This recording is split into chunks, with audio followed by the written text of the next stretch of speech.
중국이 동맹이라고는 하지만 항상 중국은 중립적인 국가예요. 기회주의자들이죠. 우크라이나 입장에서는 북한군 포로를 한 사람이라도 잡아오면 엄청난 포상을 주겠다 할 정도로 진실이 급한 거예요. 폭풍군단은 최정예 부대예요. 근데 실질은 남한에 와서 폭풍군단에 있었거나 군부에 있었던 사람들이 그 공개된 영상을 보고 폭풍군단이 아니래요. 대북 비라를 보내는 거 보면 한국에 와 보니까 개인 단체들이 보내는 거예요. 근데 이걸 왜 당국이 못 막냐? 이거는 국민의 신성한 자유이기 때문에 민주주의 사회에서는 그걸 함부로 탄압을 못 한다는 거예요. 와, 저는 거기서 깜짝 놀라서 야, 좀 어물풍선 그만 보내라 하니까 북한 주민들이 그러더래요. 그걸 내가 보내냐고. 부끄러워 죽겠다.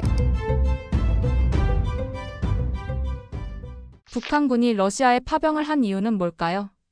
북한군이 러시아에 파병을 한 이유는 간단하잖아요. 푸틴의 요청에 의해서 북한과 러시아가 군사협정이 된 나라니까 가장 큰 틀에서 보면 푸틴이 요청을 했기 때문에 김정은이가 보낸 거고, 그리고 이제 러시아에 파병을 갔을 때는 북한도 속내라기보다는 그런 것 같아요. 그냥 바쁜 놈이 우물을 판다고. 러시아는 지금 이제 러시아 내부에서도 군인들을 이제 군대에 나오면 몇천 달러를 주고 달마다 몇백 달러를 주면서까지도 이제 군인들을 모집하는데 머리수가 작잖아요. 그러니까 이제 솔직하게 말하면 주변 나라의 도움을 받아야 되는데, 사실 북한하고 러시아, 중국이 동맹이라고는 하지만 항상 중국은 중립적인 국가예요. 그러니까 약간 기회주의자들이죠. 그러니까 자기가 이제, 왜냐면 그러지 않아도 이제 이번에 트럼프가 재선이 되면서 중국의 입장에서는 트럼프라는 거물하고 싸워야 되는데, 거기에다가 모든 국제기구나 이런 것들을 미국이 컨트롤하니까 그러지 않아도 이제 경제 관세나 이런 것들 때문에 미국하고 맞서야 되는 조건에서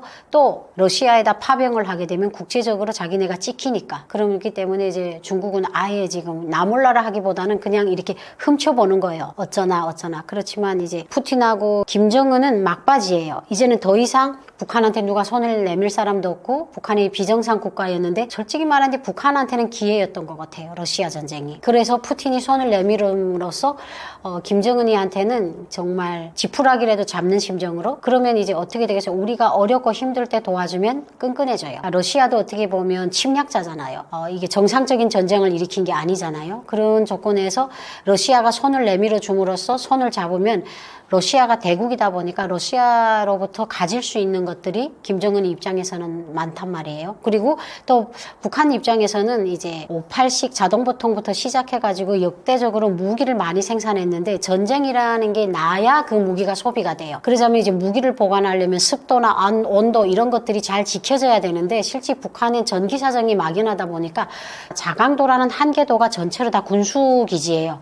거기에 습기 차고 이러기 때문에 그 무기들이 어떻게 보면 파철처럼 지금 지하에 묻혀 있단 말이에요. 그런 것들을 어떻게 보면 소비할 수 있잖아요. 공짜든 돈을 받든.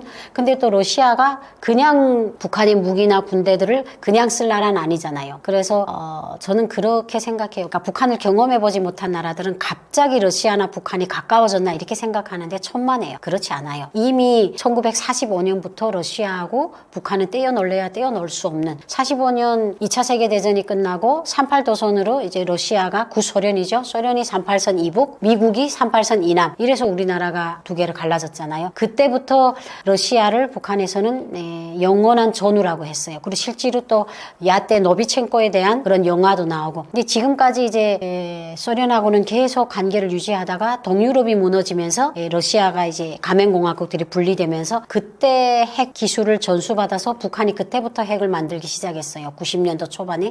그렇게 되다 보니까 이제 북한의 입장에서는 이제 러시아하고 어떻게 보면 떼어놓을 수 없고, 중국은요 빈통이 소리가 요란하다? 저는 이게 딱 어울리는 어휘 같아요. 중국은요 북한에다 작은 걸 주고 큰 걸 빼들어가는 나라잖아요. 그 북한이 고난의 행군 때 국민들이 굶어 죽을 때 오래 저장해서 냄새가 나는 쌀을 주고 북한의 귀중한 강석이나 아름드리 나무를 헐값에 가져간 나라인데, 사실 북한 입장에서는 그렇잖아요. 당장 내가 배를 골게 생겼는데 내 집에 있는 재산들을 그걸 먹을 수는 없잖아요. 그러니까 헐값에 팔아서 먹는 격이 됐어요. 중국은 그렇게 북한한테 도와준 게 아니라 장사를 했어요. 자기네가 이득을 챙기는 장사를. 그걸 이제 수십 년 하고 있고, 근데 러시아는요 크게 도와줬어요. 근데 그것도 대북 제재라는 그걸 묘하게 피해서. 중국은 항상 뭘 도와주면 대북 제재 때문에. 그래서 중국과의 무역은 30년 동안 북한하고 보면 정상화될 데가 없어요. 막 며칠 동안 내다가 딱 서요. 그러면 또 이제 대북 제재다. 그러니까 중국은 항상 보면 그 국제 정세나 미국의 눈치를 봐가면서 북한하고 무역을 했어요. 하지만 러시아는 그 미국의 눈치를 피해가면서 아주 크게. 그래서 저희는 중국 밀가루가 없으면 러시아 밀가루가 시장에 있어요. 중국 기름이 없으면 러시아 기름이 있어요. 그러니까 그 정도로 북한하고 중국하고 사이는 괜히 친한 척하는 그냥 이웃집 언니다. 그렇지만 러시아하고 북한과의 관계는 표현은 안 하지만 그냥 가끔 츤데레 같은 와서 보면서 너희들이 뭐가 부족한지 값을 따지지 않고 도와주는 어떻게 보면 더 좀 진실된 러시아하고 사이예요. 근데 이제 이번에 이렇게 전쟁이 터짐으로써 북한하고 러시아가 저는 양쪽이 다 합의점이 맞았다고 생각해요. 러시아에서는 필요한 게 인력이고 무기고 북한에 필요한 거는 경제적으로 식량이나 그리고 핵무기를 더 개발할 수 있는 더 발전시킬 수 있는 기술이에요. 그걸 러시아가 쥐고 있어요. 윙윙인 거죠. 서로가 교환을 하고 그리고 올해 10월 달에 북한 외무상이 러시아를 다녀왔고 푸틴을 만났고 최근에는 러시아 외무상이 와서 김정은을 만났어요. 그게 뭐겠어요? 그러니까 이제 그런 것들이 이제는 조금 시기성이 좀 지나갔지만 러시아 국방장관이죠. 그 사람이 김정은을 만난 데는 북한에 온 데는 저는 이유가 있다고 생각해요. 왜냐면 지금 러시아 전쟁에 북한군이 500명이 죽었다. 재전연에 투입이 됐다. 이건 다 카더라예요. 미 국방부가 인정하진 않았어요. 전쟁에 투입이 된 거는 맞는데 재전연에 투입이 됐는지 사망자가 정확히 몇 명인지는 몰라요. 그래서 우크라이나 입장에서는 북한군 포로를 한 사람이라도 잡아오면 엄청난 포상을 주겠다 할 정도로 진실이 급한 거예요. 그래서 저는 이번에 러시아가 거물이 이제 북한에 갔던 이유가 이제 시작이 아닐까.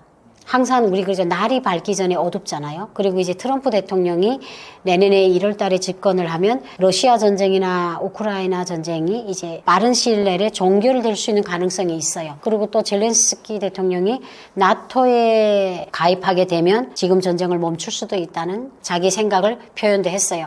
그러니까 이게 지금 저는 약간 마무리 단계라고 보거든요. 근데 이제 마무리 단계에서 잘해야 누가 승자냐 하는 게 지금까지 2년 동안 싸웠던 전투보다는 이 마무리를 해서 그 지역을 누가 차지하고 어떤 방향으로 나가는가에 따라 러시아가 이득을 보냐 우크라이나가 손해를 보냐 이게 판가름이 나는데 그러려면 아직까지는 이제 크게 전쟁 마당에서 붙어야 되는데 혹시 북한군을 최전연에 투입을 하기 위해서 그걸 승인받으려고 오지 않았나. 그리고 두 번째로는 또 이제 앞으로 장기전으로 할 때를 감안을 해서 북한의 대대적인 지속적인 병력 파견 그리고 이제 무기나 이런 것들을 아주 중요한 일이기 때문에 북한으로 온 거예요. 그러지 않으면 다 전화로 하죠. 근데 이제 그런 것들을 보면 아무래도 결단을 내리고 그 뭔가 그림을 그려야 될 수 있는 중요한 게 있어서 북한으로 오지 않았나. 그냥 상황에 따라 언제든지 싸웠다가 붙을 수 있는 그냥 친구 아닌 친구. 왜냐면 친구일 수밖에 없는 게 옆에 붙어 있기 때문에 어디 가라 해도 못 가잖아요. 그리고 이제 우리가 남북이 대치해 있기 때문에 중국이라는 나라는 항상 이제 북한을 생각해서가 아니라 남북이 무슨 일이 일어났을 때 개입을 할 수밖에 없는 이런 상황에 있기 때문에 그냥 밉지만 옆에 있어야 되는 상황에 따라 친구가 되고 상황에 따라 원수가 될 수 있는 그런 나라죠. 북한에 계신 분들하고 최근 상황에 대해서도 지속적으로 통화를 하고 계시나요? 그렇죠. 통화를 하죠. 이제는 뭐 중국을 통해서 뭐 위챗으로도 하고 위챗이라는 거는 이제 북한에는 인터넷이 없잖아요. 중국하고 가까운 국경 마을엔 중국 인터넷을 써요. 와이파이가 잡혀요. 그래서 대체 보면 안에 항해도 내륙 지방에 있는 사람들이 가족한테 돈을 받으려면 함경북도나 양강도에 나와요. 그래서 브로커한테 돈을 받는데 그러다 보니까 이제 탈북민들 자체도 돈을 전달해 주면서 한두 마디씩 한단 말이에요. 요즘 전쟁이 요즘 어물풍선 때문에 속상해 죽겠다 막 이렇게 하고 한 발 더 나아가서 코로나가 딱 터졌을 때 어떤 일이 있었냐면 그 북한에서 남한에서 코로나 때문에 완전 그 경기가 침체되고 사람들이 막 아우성을 친다 이렇게 노동신문을 통해서 보도를 했어요. 그래서 그 제가 아는 친구가 북한에 있는 언니한테 이렇게 전화를 하다가 언니가 그러더래요. 야, 너 거기 남조선이 코로나 때문에 다 죽게 생겼다며. 그래서 그래. 아, 진짜. 그러니까 한국의 기준에서는 그러잖아. 우리는 조금만 뭐가 힘들어도 이거 살기 힘들어 어떻게 이러잖아요.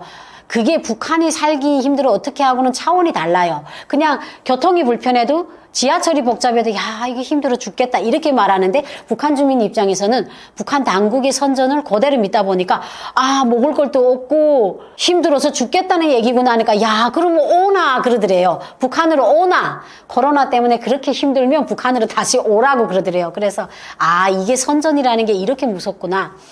그러다 보니까 뭐 최근에도 이제 옛날보다는 좀 브로커 비용이나 이제 그 중도금 수수료가 50%로 올라가면서 돈을 보내는 확률이 옛날보다 현저하게 줄였어요. 그러니까 옛날에는 10명 중에 5명이 북한에 돈을 보내는데 지금은 2명, 3명? 그것도 많이 못 보내죠.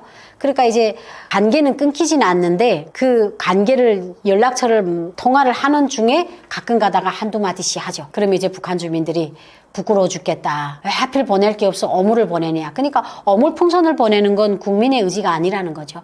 수령의 의지라는 거죠. 파병된 북한군은 어떤 역할을 맡게 되나요?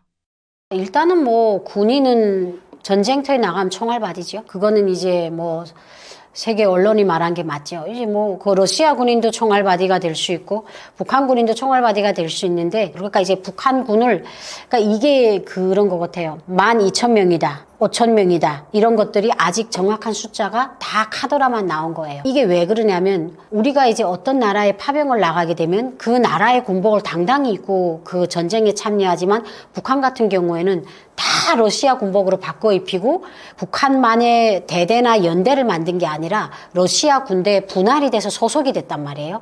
그렇기 때문에 그 인원을 확인하는 게 참 어려운 거예요. 왜냐면 위성으로 확인을 하면 군복을 그렇게 입고 이렇게 철갑모를 쓰면 잘 모르잖아요. 그리고 실제로 말들이 많았잖아요. 폭풍군단이다.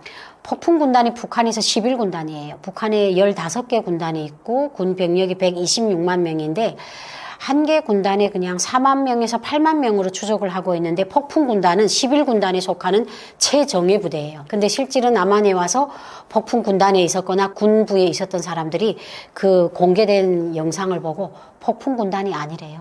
일반 보병군단이다. 그러면 폭풍군단 아직 지금 잠복해 있는 거예요. 그러니까 폭풍군단이 그렇게 우리가 생각했던 것처럼 10만 만 명 이렇게 나가진 않았다는 거죠. 그러니까 일반 그 전쟁터에 보병이나 이렇게 조금 그 지대에 맞는 일반 군인들을 내보냈고 폭풍군단 사람들은 몇 명이 안 나간 것 같아요. 그래서 북한 군인 출신들이 보더니 아니래요. 왜냐면 골격을 보면 북한의 최정예 부대는 정말 키도 크고 골격들이 장난 아니에요. 그 사람들은 일당백이거든요. 한 명이 100명을 뭐 이긴다 이 정도로 엄청 많이 훈련이 됐는데 이게 북한도 바보가 아니잖아요. 지금 러시아 우크라이나 전쟁이 사람하고 사람이 주먹으로 싸우는 전쟁이 아니잖아요. 지금 드론전으로 나가잖아요. 드론이 사람을 발견하면 끝까지 따라가서 폭파해치고 그러면 폭풍 여단이 나가도 필요 없는 거예요. 그 사람들이 날아오는 뭐 드론을 손으로 맞겠어요? 그러니까 그 머릿수만 채우면 되는 거예요. 그러니까 지금 거의 다 탈북민 출신, 군 출신들이 말하는 게 보병여단 아이들이다. 이런 얘기를 많이 하더라고요. 북한군의 러시아 파병으로 인한 확정 가능성도 있다고 보시나요? 그렇죠. 트럼프 대통령이 종결시키겠다? 세상 일은 모릅니다. 네, 세옹지마죠. 그래서 이제 뭐 더 장기전을 뛸 수도 있고 마무리가 될 수도 있지만 마무리가 된다는 시나리오가 나올 때 마지막 과정이 더 치열할 거예요. 그래서 이제 아마 마지막에는 더 많은 인원을 파견할 수 있는 가능성은 배제할 수가 없죠.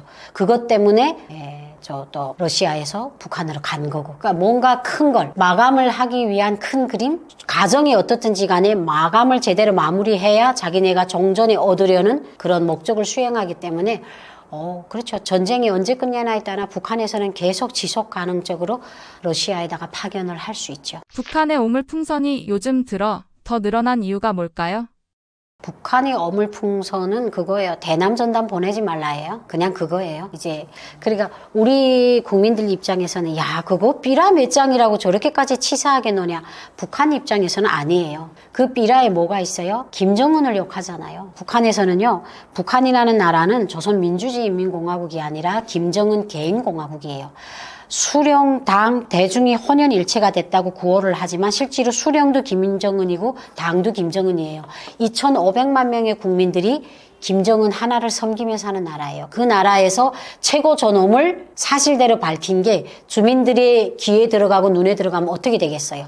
그 우상화 작업이 무너진단 말이에요. 그러니까 실제로 이런 대남 삐라들이나 대남 라디오들이 북한 내부에 전파가 되면서 실질적으로 효력을 보기 때문에 이렇게 바빠하는 거예요. 실제 뭐 삐라들이 중간에 가다가 뭐 바다에서 터져서 뭐 매장이 되거나 하면 신경을 안 쓰는데, 이제 우리나라도 그 대북 삐라를 보내는 거 보면 엄청 기술이 늘어나가지고 안에 내륙에도 들어간대요. 그러니까 사람들은, 당국에서는 보지 말아라, 나무꼬쟁이 갖고 긁어라. 사람들이 호기심이 나잖아요. 보면 말을 한단 말이에요. 그러니까 이제, 그리고 또 대북 라디오나 이런 것들이 탈북민들이 출연을 많이 해요. 그러면 우리가 같은 고향 사람이 말할 때 더 신뢰가 생기는 거죠. 한국 아나운서가 뭐 청취자 여러분 하면 이거는 우리를 선전하기 위한 기만이다 이렇게 생각하는데, 실제로 KBS를 비롯해서 NGO 라디오 방송국들이 많아요. 이게 주파수가 옛날보다 좋아져가지고 실제로 한국에 최근에 들어온 탈북민들 물어보면 그 대북 라디오를 거의 다 듣고 온 거예요. 그럼 거기서 탈북민이 나와서 증언을 하는 거예요. 나도 북한에서 이렇게 알았는데 한국에 오니까 이런 세상이더라. 그러니까 이제 북한 입장에서는 제일 아픈 곳을 다쳐놓은 거예요. 그러면 이걸 막으려면 어떻게 해야 되냐? 남한 내부에서 국민들이 불만을 키워야 되는 거예요. 그럼 국민들 입장에서는 어물풍선이 내려오면 우리 일상에 얼마나 해요? 그러면 내부에서 투쟁하기를 원해요. 제발 대북 전단 보내지 말아라. 우리 이게 더러워 못 살겠다. 이렇게 내부에서 막 투쟁을 해서 대북 전단을 어떻게든 보내지 말고 대북 라디오를 보내지 말아야 되는 건데, 그게 크게 반응이 없으니까 계속 보내는 거예요. 그러니까 이제 북한 입장에서는 그 최고 존엄이나 우상화가 무너지는 게 핵 다음 가는 위력이 있거든요. 그러니까 북한 입장에서는 너무나 중요하죠. 그래서 어떻게 보면 남한 당국과 남한 국민들의 그런 심리를 이용하는 거죠. 그러니까 우리가 막 복잡하고 옆집이 싸움을 세게 하고 이러면 우리가 듣기 싫어서라도 나가서 말리잖아요. 똑같은 심리인 거예요. 내부에 서울이나 경기도에 떨어지면 시민들이 불안하잖아요. 갑자기 하늘에서 뚝 떨어지면 인명사고도 날 수도 있고, 또 오물 자체다 막 짐승 배설물도 막 있으니까 얼마나 더러워요. 그러면 국민들이 제발 좀, 그걸 북한이 노린 거예요. 그래서 지금 계속, 앞으로도 계속 보낼 거예요. 제 생각에는. 왜냐면 우리나라, 저는 그래 여기서 제일 놀랐던 게, 북한에 있을 때는 남한에서 넘어오는 삐라를 남한 당국이 보내는 줄 알았어요. 한국에 와보니까 개인 단체들이 보내는 거예요. 근데 이걸 왜 당국이 못 막냐? 이거는 국민의 신성한 자유이기 때문에 민주주의 사회에서는 그걸 함부로 탄압을 못 한다는 거예요. 와, 저는 거기서 깜짝 놀랐어요. 근데 사실 북한은 뭐 어물풍선을 국가가 보내잖아요. 그러니까 개인과 국가 간의 항쟁인데, 정말 그래 실제로 탈북민들이 그 북한의 가족하고 막 전화를 해서 야, 좀 어물풍선 그만 보내라 하니까 북한 주민들이 그러더래요. 그걸 내가 보내냐고, 부끄러워 죽겠다. 그러니까 일단은 어물이라는 것에, 그리고 북한에도 이제는 정식 매체를 통해서 어물 쓰레기라고 밝혔어요. 어물 같은 남한에 어물 쓰레기를 보낸다, 이렇게 자기네가 밝혔거든요. 그러니까 그만큼 이제 대북 전단이나 대북 라디오의 힘이 위대하다는 거죠.